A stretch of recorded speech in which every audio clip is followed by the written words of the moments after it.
Okay, I like to, like, some time pass to make sure that there's nothing that bizarre is going to pop up. So of course I'm talking about the loss of a tremendous actor slash musician. Of course I'm talking about Hulk Hogan, who almost played bass for every single metal band you've ever listened to. Even ones that haven't come out yet, he probably played bass for them, or at least tried out for them. When you look at some of the bigger boom periods in professional wrestling, Hulk Hogan was in the middle of them.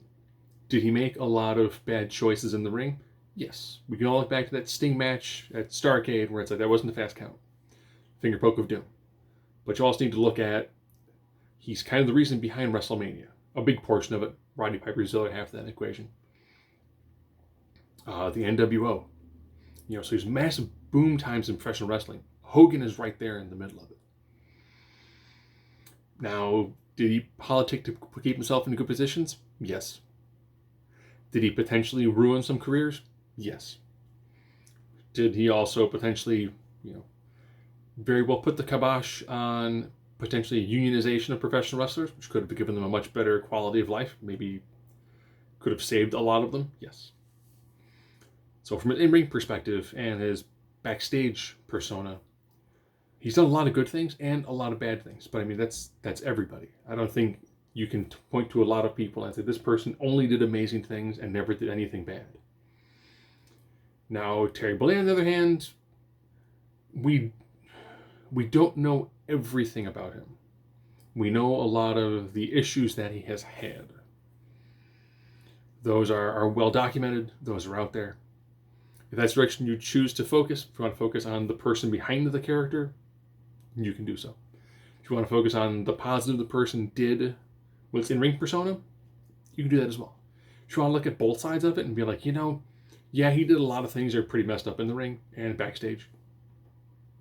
But all in all, he appeared to be a good force when it came to professional wrestling. He took it from where it was in like the 70s, really made it mainstream in the 80s and early 90s.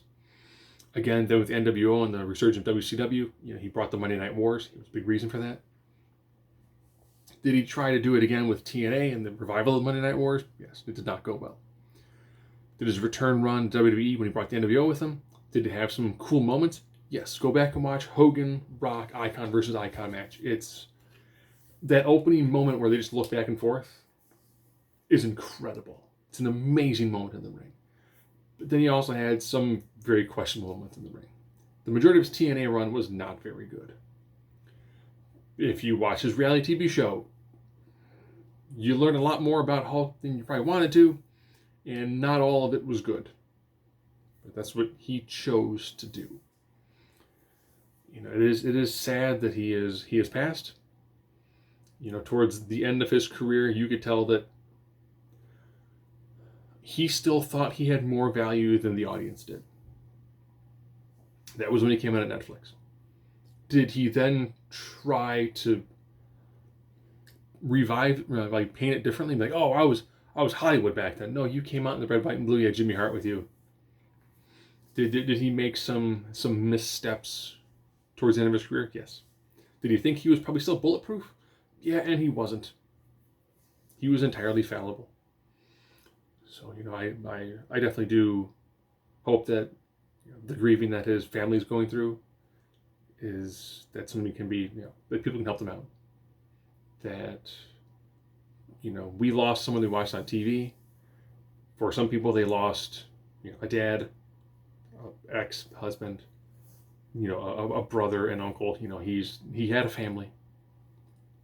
Think about them. Don't try to spit as much venom as you would like. Give it some time. Let the family grieve.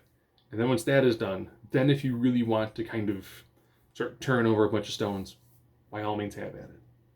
But from in-ring perspective, he did some good things, also did some bad things. But I would probably say that he was more of a force for good, and if you look at where wrestling is right now.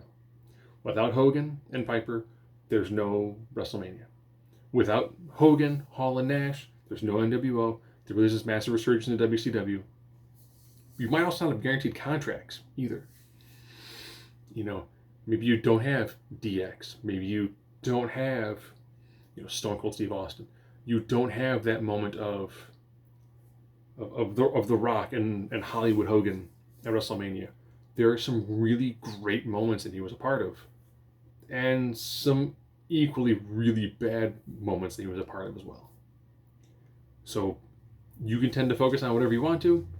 Like I said, I think that on his balance sheet in the world of professional wrestling, he did more good than ill.